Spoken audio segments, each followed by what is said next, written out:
cute. Thanks. You look cute. I like the background.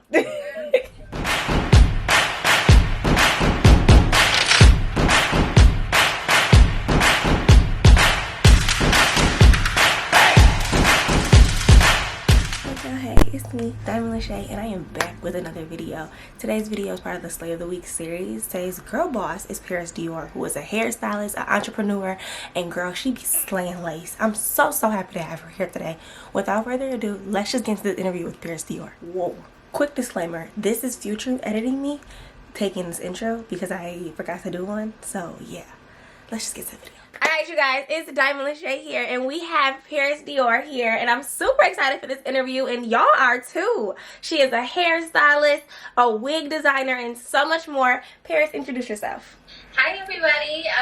She did a good introduction. Like, that was pretty much the whole rundown of it. But nice to meet everybody, see everybody. Yes, so you specialize in lace wigs. You design your own. It is so much more. How did you start? Like, what's the beginning of it? The beginning was probably a YouTube video. Okay. I remember being with my cousin, and she was like, girl, you gotta see these girls on YouTube. They were making the U-part. Yeah. That was like the beginning. Yep. And so the actual wig that I first made was made with hot glue. Right. So I had hot glued the wig together and was like, okay, it's kind of cool. It ended up working. It ended up lasting. And it kind of just went from there. I kept experimenting and trying, and now we're here. Starting from the bottom. Started from the bottom, now she's here. Y'all, she's only been in business for 2 years. Like, that's crazy. Like, to look at her Instagram and see the growth, you can tell that you really was putting in the work. How has your entrepreneur journey been in the 2 years that you've been an entrepreneur? It's been good, honestly. It's definitely not easy because it's a lot of days where you're like, okay, I don't know when or where my next order is gonna come from. It's like being an entrepreneur is it's a gamble because it's not a set job, it's not a set hours, it's not set pay. So a lot of stuff is kind of up in the air sometimes. But you just gotta promote and just keep trying to figure out more ways to bring more customers in, because it's nothing is guaranteed. Definitely being an entrepreneur. So it's not for the weak. That's it, y'all. If you're not built for this, it's okay, because it makes. I promise you, being an entrepreneur, it'll test you to where it's like, okay, wait, do I really want this? Like, hold on. Definitely. Yes, I get it. Yes. So I ran into her IG, I want to say a couple months ago. You work with Casey, my favorite girl, my last check. And I was like, you know what? Let me see what she got going on. And it was like the wigs were so, like, people make wigs, right? Everybody make wigs, but yours be so detailed and look so realistic to where it's like, hold on, who is this girl? Then when I found out you were only 23, I said, oh, heck yes. Like, that is a boss. That's so good. You really built your Paris Dior brand, and what was the hardest part of building that? It's still honestly being built. So shoot, I feel like I'm currently going through the hardest part. Okay. The hardest part for me is I feel like it's just trying to build the platform. You know what I'm saying? Because that is the main component of having a business, is having a platform and having clients, especially now in this day and age. Social media and everything is like, that platform is everything. So just focusing on marketing and just trying to make sure I'm still giving quality products. Like, the main thing, because I am an entrepreneur and this is my business, I'm like by myself doing everything. So that makes it a lot harder too, because I don't have a team behind me. But we still getting it done, you know what I'm saying, day by day. It's an everyday process. Yes, you tapped into it a little bit, the whole marketing aspect, because your name is Paris Dior and you named your brand Paris Dior. But I love that when I see your personal page, it matches your business page. You know, I hate the girl who sells hair and does hair, but her hair ain't never done. She never cute. Like, but that's me sometimes. When I see show that part, which is great because you always match your brand. So, okay, I'm gonna be a brand. What was the hardest thing that you had to change? I've noticed that I'm not really like a super social media person because social media is a job in itself. So even now, I feel like with my business or my personal brand is the constantly being active on social media. Yes. That's a huge thing. Yeah. And it's so like, not tedious, but it's just like you have to constantly, you know what I'm saying, put effort to it. So, that's kind of been the change for me. That's been like a little bit challenging because I have to make sure that I'm like on it. You have to be on, liking, commenting, responding. It's just like, wait a minute, I don't want to post a picture today, but then you have to because they gotta see it. So exactly, it's a job. It is a job. So let's take it back because, like I said, you're only 23. But when you first had a dream, it wasn't to be a hairstylist, it wasn't to create wigs, you wanted to be a actress or a singer. When did that shift? At what point were you like, you know what, I don't want to do that no more, I want to do this? This may sound bad, but really, like, I needed something that was going to make me money. Yes. And all the, you know, like, sometimes wanting to be an actress and singer, model and stuff, those are not always paid. Yeah. You know, careers at first. So, you know, I still have those dreams and those goals, but right now I'm just focused on solidifying like an income right now. You have to know money. Because I feel like with the income you can, you know, grasp onto different opportunities and then take that and do different things. So right now, you know, and you know, I do love doing it as well. So it's a perk either way. Yeah.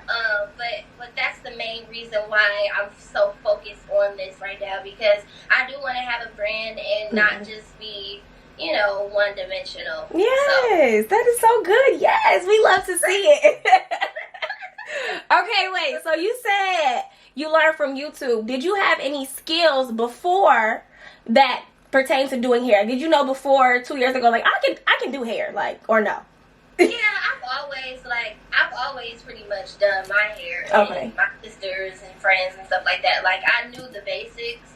So when I started making the wigs, and I like grasped one of these quick, so I kind of got the concept easy, and then I ended up going to hair school and becoming licensed. So pretty much at this point, I know what I'm doing. Yeah. You know what I'm saying? Yes. Where I can pretty much get any technique that's put in front of me. Yes. For the most part, I get it. Everything is like trial and error, but seems like for the most part you have it down packed. Is it easier to do hair on yourself or others? Well, like a wig install, I would say probably somebody else, because I'm able to see them and, you know, be right in front of them. Yeah. I guess you can say. But, I mean, it's kind of the same thing for myself, honestly. So, I don't know which one is more challenging. Like, I never really, probably myself. I'm going to say myself is more challenging. Because I got to, you know, you got to get the back of your head. And you can't see looking at yourself. You got to. It's like my arms is tight and I'm holding up. So, yeah, I would say definitely doing it on someone else. Okay. So also part of the Paris Dior brand, you have your own actual units and hair. At what point did you know, okay, I don't need to get hair from somebody else, I can sell my own? Or did you always out the gate sell your own hair? I didn't initially, but I knew that I wanted to. Because I kind of wanted to be a one-stop shop where you can just get the hair and get your hair done. So it just made more sense to me. I feel like if you do hair, why not provide that for the client as well? Because, you know, they need their hair done. So it just makes sense to have that included. Yes. So, like she said, y'all, she always did her own hair. But did you have a love for hair the way you do now as a kid? Maybe not a love for it. I always had the little brat style. The heads, like the head, like, like just, it was just the hair where you could braid it and all that. Yes, so I will always mess with those, curl them, fix them, cut the hair. I have any of those. Yes. So I guess it was like a natural thing for me that I always kind of just did, but didn't really pay attention to. Okay. So it makes sense for me to be now doing this. Yeah. So y'all know lace has made a comeback. Everybody and their mama got lace. Before it was like, you got lace? No. But now we have officially reached a point where lace is just our new normal. What was the hardest part of perfecting lace? Going from U parts to now I'm gonna be lowing some closures and some frontals. What was that hardest part? Everything. Everything, because for the people that don't know, a U-part wig is your hair is flipped out. So essentially the same thing as having a sew-in, where you're just blending your hair with the weave. And so lace is like a totally different ball game. I mean, so many wigs I have overplugged, plugged holes in them, overreached them, ripped the lace, burnt the lace. Like, it was definitely, it's been plenty of trial and error wigs before I got to where I was, because lace is very delicate. It's not a scalp. It's totally different. So just trying to figure out how to really maneuver the whole lace, you know, from the beginning was the hardest part. I think it's just a wig, but it's so thin, and like one wrong pluck, it's like, oh, the whole wig is done. Like, now you got a bald spot, and your client is mad. Like, I could only imagine. Oh, girl. Speaking of clients, you have built yourself to have a steady clientele. How did you build the part of getting people to actually book with you? Because I know people, they see your page all the time, but people can see your page, ask a million questions, but not ever book. When did you get to the point where you had steady clientele, and how was that? I would say I kind of was fortunate enough to have a steadier clientele, like, toward the beginning of starting my business. Honestly, I consider me, like, sending orders out of state. I consider those clients as well. So I just kind of got lucky in that aspect where people were just willing to try me out, you know, and then most of those people became return clients, and they start referring other people. You know how word of mouth goes. At a certain point after your client they like their hair, then they refer to somebody else, and so I was lucky enough to kind of just get the ball rolling out the gate as far as my clientele. It's still building, of course. And, you know, I'm always accepting clients and stuff like that. But, I didn't really have a struggle because I wasn't really super hungry to just grab any and everybody in the first place. So maybe that's, you know, how that happened. That's good, though. You know, everybody is not your client, and that's okay. Like, that's okay. Perfectly fine. Exactly.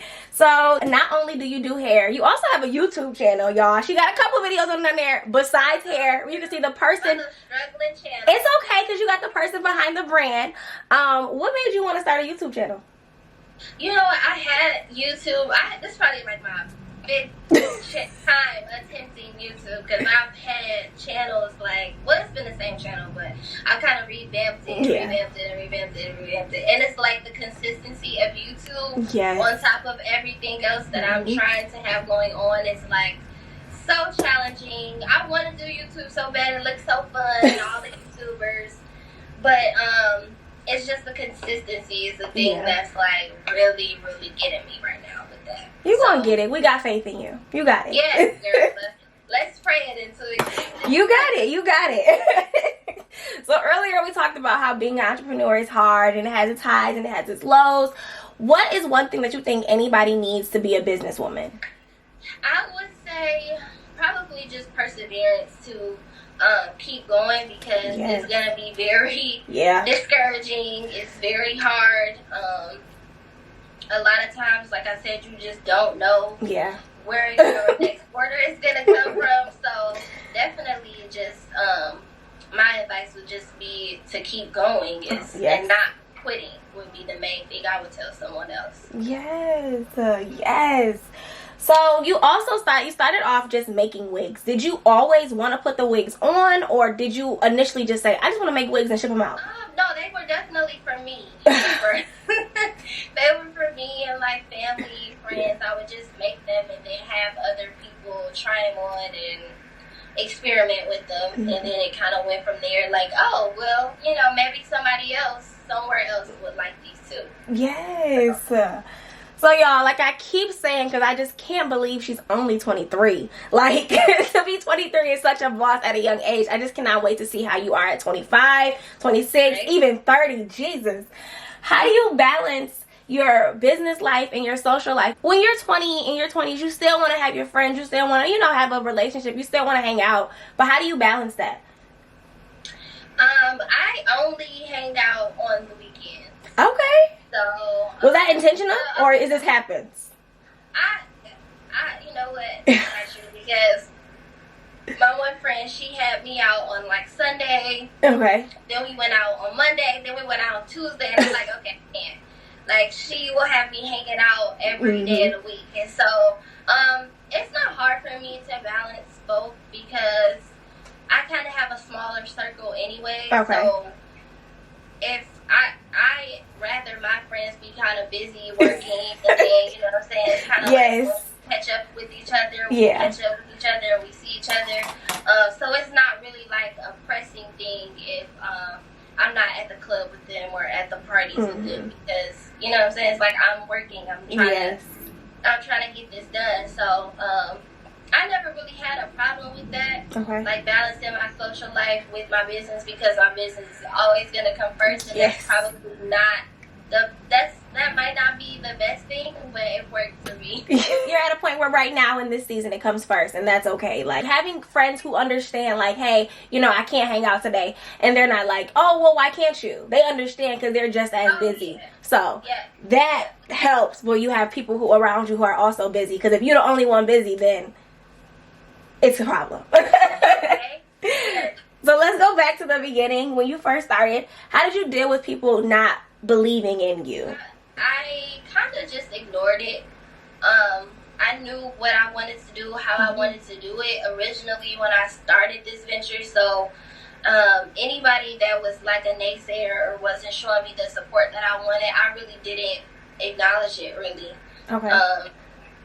Just because I feel like, you know, it might be something that you want to do that I think is completely whack. But, you know what I'm saying? But it's like, I don't want to stop you from doing something if that's truly what you want to do. So I really didn't pay attention or acknowledge anybody that wasn't supportive of what I was doing at first. In those times where it was like the lows or nobody saw the vision, what kept you going? Like, how were you motivated and kept going every day, even when people around you were like, I don't think that's good? I just kept going because it's kind of like, as long as you see the vision, like all you really need is yourself and God and just prayer, really. And, you know, if you are going down the wrong path, I think eventually, you know, it'll just keep getting worse and worse and worse, or, you know, it just won't turn out good. And, you know, then God will lead you down another path. But really, you really don't need anyone else besides yourself, your thoughts, put an effort, and God to get you through. So yes, that is good. Where do you see the Paris Dior brand, the business, all of that in 5 years? Oh, 5 years. That is like far away. Okay. Definitely products. Okay. A product line, maybe like a tool line. I'm working on that right now. I also see my brand going outside of like the hair and the beauty industry, which I'm trying to work on a few things right now that have nothing to do with the industry that I'm in now, but those are still like, they're kind of still in the premature phase, so I'm not talking about that just yet, but I am definitely working on that, and I want to be just in different areas of revenue, not just in the beauty industry. So but I do definitely want to always keep the brand and the business that I have now and just grow it. That's so good. We can't wait to see all the ventures that you have come to fruition. So I asked you guys to send me some questions and y'all showed out, okay? They think you got the magic, okay? They want your answers. So I am going to go into y'all questions now. Let's get it started because we got a lot. Somebody said, how do you gain clients? I'm starting out and people won't book. I would say, because for me, honestly, like besides my family, I didn't have a lot of people that was even willing to let me, because everybody don't wear wigs. Yes. So, I didn't have a lot of people that were willing to just let me try. I would say just post your work as much as possible. Just your work. Not really focusing on putting it on someone else or trying to get a client. Just post your work, whether it's wigs or it's hair or it's something. Just post something to get your work out there. Oh, not really focusing on like trying to get a client, but more so showing like your work and your work ethic. And once they see that work, they're gonna be willing to book. Yes. Somebody said, how do you mix friends and business? My friends always want free services. Oh, girl. Yeah. Yeah, I don't know about the free services. Like, I don't know about the free. You know, if you want to do it for free, then go for it. But I don't think that, I feel like if that's your friend, why wouldn't they want to pay you what you're worth? Yeah. I'm all for like a freebie, like if you just at my house and you know what I'm saying, I'm doing something for you or we're about to go out and I'm just up real quick. But if you take time to come to my establishment where I work professionally, then I need you to pay me. A discount, friend discount is for sure, but for free, I don't see how that would benefit you at all. Respectfully, run me my money. Yes, ma'am. Yes. Somebody said, how do you gain followers on a business page? Just posting, and I am not where I want to be at all with my page and my followers or anything like that, but just constantly posting for me has brought me a lot of results. So posting, using the hashtag, stuff like that will bring in more people. Okay. Somebody said, did you have a hair model when starting out? I didn't have a hair model. No. Well, I was lucky actually to be in hair school. When I was making wigs, I had a few girls that were interested and wanted to. So when I would put like in downtime in school, I would put the wig on them and snap some pictures and take videos and stuff like that. So I kind of lucked up in that situation as far as hair models. Okay. But I don't really know, like if you weren't in that situation, I don't really know how you would get hair models besides just asking people. Yes, use what you have. Y'all have to start using y'all resources.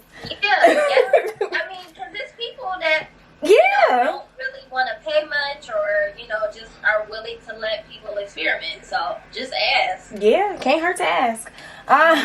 Somebody said, would you ever leave Michigan? Absolutely.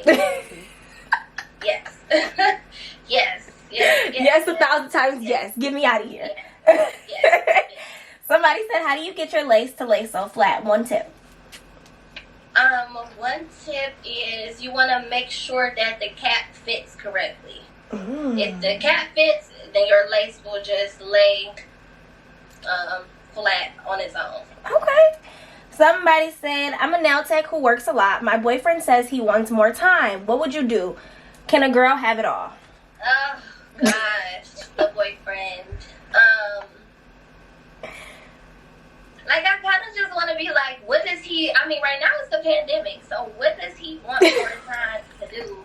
Because we can't go out to eat. Yeah. We can't really do anything. So, to me, it would just seem like he would want you to just make money. So, I don't know what to say about him because I'm lucky enough to have, somebody that understands that I need to get stuff done.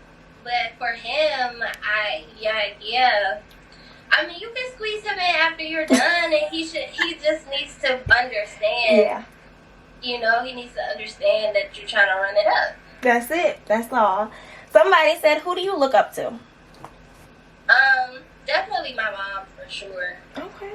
It's not really It's not really anybody. Maybe Rihanna as like a businesswoman. Rihanna, I would say. Yes. For sure. She is going crazy. Yep. Everything right now, and I love that grind. So definitely Rihanna. Then my mom. Somebody said, "How do you deal with high maintenance clients?" Oh my gosh.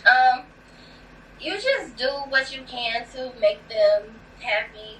I definitely have a few high maintenance clients or clients that need stuff done and they think that you're on their time all the time. So you just gotta be professional in those types of situations and try to make them happy. As you know, as hard as it might be, just suck it up and just get it done. Yes. Somebody said, "What's your favorite part of doing hair?" My favorite part is probably the end result when I am done and then I look at them and then they're super happy and they love. Look, that is like what gets me. It's seeing how happy they are at the end and then just boosting their confidence. Yes. It does something for me. Somebody said, "How do you get the perfect color hair? I never get the color I want and I'm getting discouraged." Well, it depends. Color is very complicated. It's not simple. It's so many different levels and tones and products and formulas and stuff when it comes to color. So I would say try to do your research on the color wheel and different colors, color books and stuff, or maybe take a class somewhere because color is definitely not easy and you can mess up very, very easily. Yes. Yes. Somebody said, "When do you think it's the right time to take a class and do you offer one-on-ones?" I do offer one-on-ones.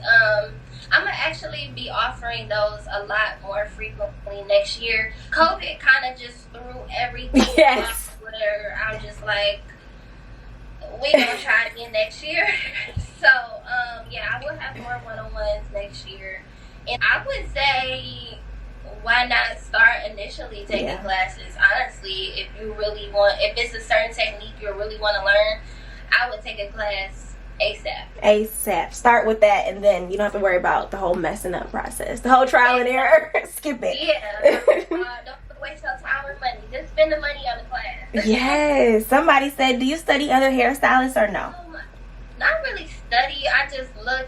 Well, I look at their different styles and different techniques and stuff. If they have that information available, then absolutely. Okay. I'm looking at hair and stuff in Instagram all day long. Somebody said, "Where's Zodiac sign to date?" Gemini for sure. Last question. Somebody said, "I'm a new hairstylist. My lace isn't perfect. I want to specialize in that, but I can't seem to get it right. Should I keep trying on new people or get a model?" I would keep trying on people, but I'm not sure if she's offering them a discounted price. Keep practicing for sure because that's the only way that you can really get good at something is practicing. And just let the people know though that you're just starting out. Please let them know, because if I get in your chair, you don't tell me, and I'm gonna be kind of upset. Especially if you messing up. It's kind of like I can be more understanding if I know you're starting out than if you tell me you're a pro and it's like you're not. Yes, that's annoying and frustrating. So just let the people know for sure. Yes. Okay, so I'm gonna do a quick this or that, and I'm gonna let you go.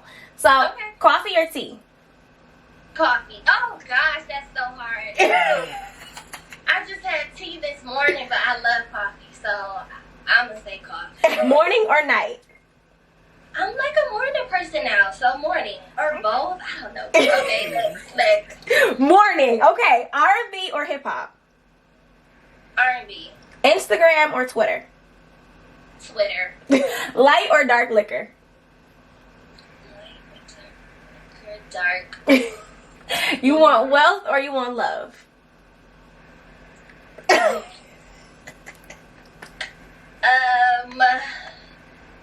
want love. Do you have any final thoughts for the people? Just keep going, like Dory said. Just keep swimming. Just keep going. And whatever you're doing, just keep going, because I'm trying to too. We all trying to stay above the water right now. It's okay. And stay safe. Stay safe. Wear your mask. Wear your mask. Mask up, Michigan. Thank you so much for doing this. We finally got to do this, and I'm so happy. Thank you. I will be in your chair very soon because I'm booking.